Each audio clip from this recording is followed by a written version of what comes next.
Donald Trump has in fact raised the global tariffs from 10 to 15%. 15% global tariffs effective immediately is what Donald Trump has said. Remember, this comes after the Supreme Court's decision which in fact said that Donald Trump does not have the authority for these kind of unilateral tariffs. It was the Congress in the United States which should do that. Trump has called that decision ridiculous.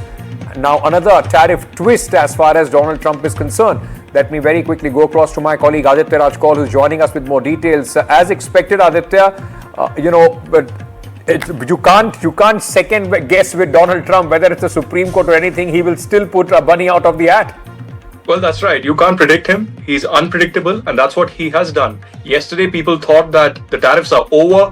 It's a big setback to the Trump administration, but bang, he comes in, does a 45-minute press conference and says that he is going to go ahead with the Trump policy. If not through the emergency process, then there are other mechanisms in the US law that he will explore. So he signed the executive order under 122 and put a 10% tariff. But now, within the next 24 hours, there's a huge twist that has happened. He has increased the 10% tariff to 12%. In his social media post on Truth Social, Donald Trump, the US president, says that the judgment was poorly written. He says it was completely ridiculous and anti-American.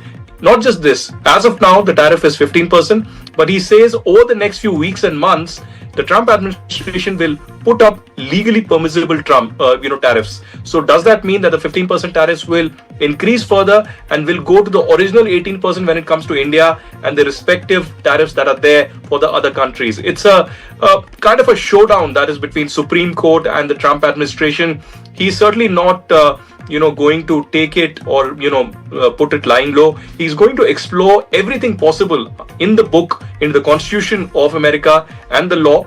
He has quoted sections 301 as well as 232, that are the national security sections, etc., that he will explore.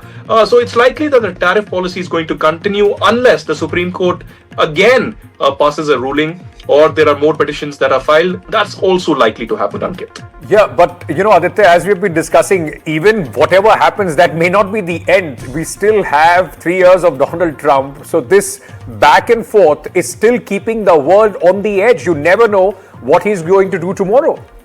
Well, certainly there's been an economic upheaval all across the globe, Ankit, as you rightly pointed out. He's very unpredictable. Countries have been very patient and monitoring him regularly, especially India. Others may react or, pass judgments, etc. But India is at a very critical negotiation of the trade deal that has been announced in the form of an interim agreement. And now Darpan Jain will be going there tomorrow, and thereafter there will be perhaps the last stage of the conversation and negotiation, and by mid-March we could see India and US trade deal being sealed. But will India get some advantage through this Supreme Court ruling? I doubt that. Trump administration will continue to stand their ground on their position when it comes to India-US trade deal. They will bargain hard, as will India. He praised Prime Minister Narendra Modi yesterday as well, said he's a tough negotiator. There is no comparison between Trump and Modi, but that's what Trump is all about. He's about a lot of statements, being frank in front of the press, and he is not politically correct. He just wants to say it as it is, and he is sometimes rude. He did not spare the Supreme Court also this time around. Yes. So this is just the beginning. Perhaps there are more political and other upheavals that are in store, not just domestically in US, but all across the globe.